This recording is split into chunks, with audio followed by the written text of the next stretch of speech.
Chers collègues, j'appelle à l'ordre cette séance du comité permanent. Dear colleagues, I now call to order the sitting of the Standing Committee on Estimates on the Honourable Kathleen Wynne, and I'd invite you, Premier, to be sworn in by the clerk. Do you solemnly swear that the evidence you shall give to this committee touching the subject of the present inquiry shall be the truth, the whole truth, and nothing but the truth? So help you God?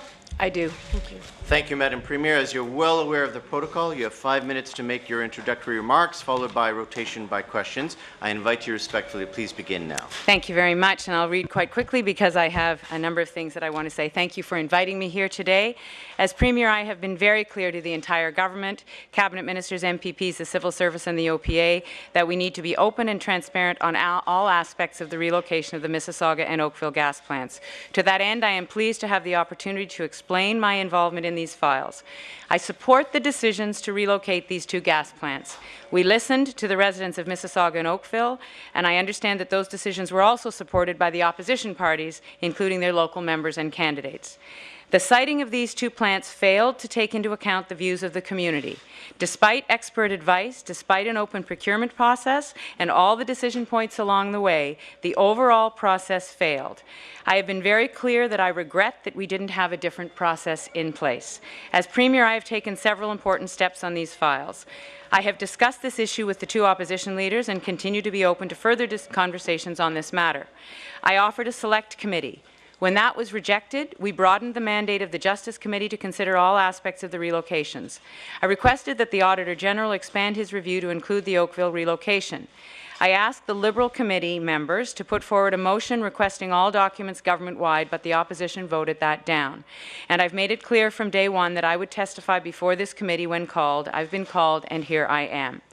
Let me now share with you my activities on these files, starting with Oakville.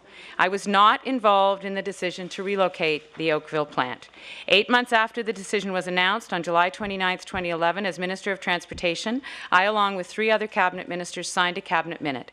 That minute authorized the Ministry of Energy to formalize settlement discussions with TransCanada and enter into an agreement under the Arbitration Act should negotiations fail.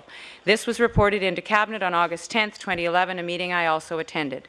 On October 3, 2012, I was present at a Cabinet meeting which included a report back from Treasury Board on the negotiation mandate they had approved for the TransCanada negotiations. With respect to the Mississauga relocation, I served as Vice Chair of the 2011 Liberal election campaign.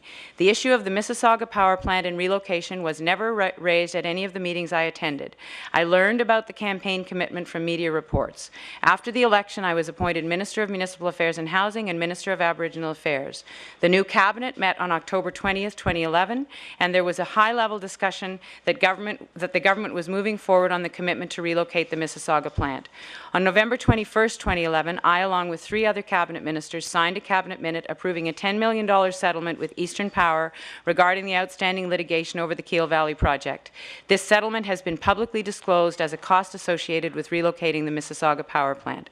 On November 24, 2011, I attended a Cabinet meeting where the Ministry of Energy provided a high-level update on the ongoing discussions between the OPA and Eastern Power. On May 30, 2012, I attended a Cabinet meeting which included a report back on the approved Treasury Board negotiation mandate to settle with EIG, as well as a direction to the Ministry of Energy and the OPA to continue their settlement discussions with Greenfield. I was also present at a Cabinet meeting on August 15, 2012, which included a report back on the Treasury Board order that approved $180 million for the Greenfield South settlement and $10 million for the Keel Valley settlement. Since becoming Premier, I have had numerous conversations with members of my staff, the opposition, the public, and the media about this issue. Last month, staff from the Office of the Minister of Energy told me, first, the OPA's estimates kept changing. Second, at that time, the OPA's estimate for the cost to relocate Mississauga was $271.4 million.